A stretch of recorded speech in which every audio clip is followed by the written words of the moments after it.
Today we're talking about Uttanasana, which is basically just the plain or standard forward fold from standing. It's 8 stars out of 60. That's interesting.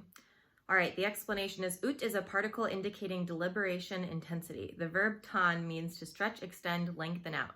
In this asana, the spine is given a deliberate and intense stretch. There's the picture.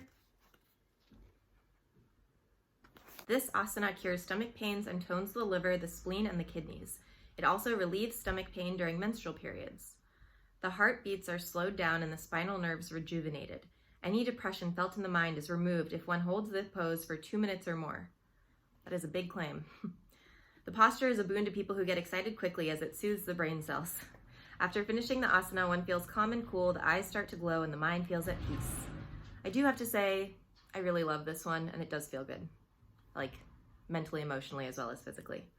Persons who feel heaviness in the head, flushing, or any discomfort while attempting Sirsasana, which is headstand, should do Uttanasana first. Then they will be able to do Sirsasana with comfort and ease. All right, technique. Stand in Tadasana, keeping the knees tight.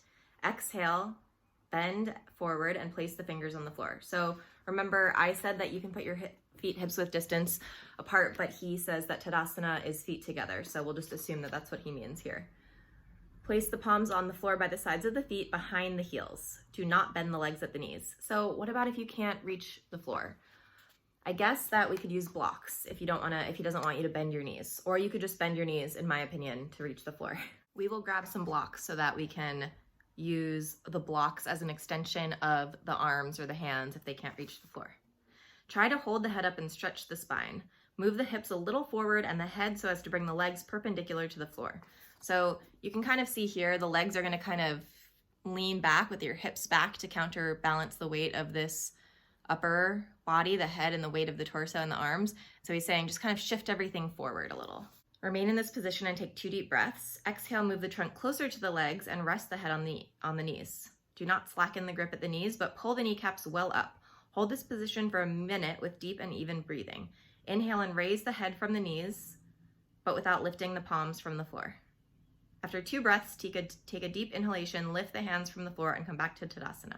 Basically, you go in and out of it from halfway lift, which is here, but with your hands, palms flat on the floor, which I think we should use some blocks. So let me grab those. So I have 2 blocks here.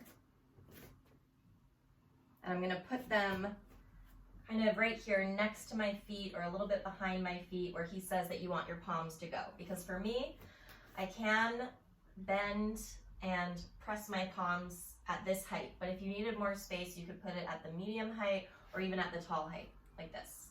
And if this still isn't even accessible, you could have your hands on your shins, or you could just bend your knees. I really think it's okay to bend your knees. I don't know why he says that you can't bend your knees. It's not a forever thing to bend your knees, but just until you can get here.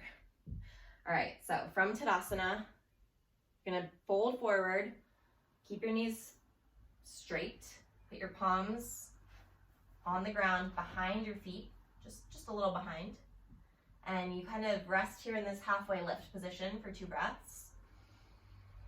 And then when you're ready, you bring your head between the knees or to the knees, basically.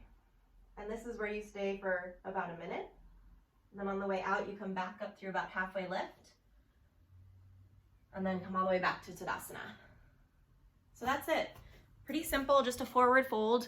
Try it out, let me know what you think. Thank you for watching this video on Uttanasana according to Light on Yoga by BKS Iyengar, and we'll talk again soon about the next pose.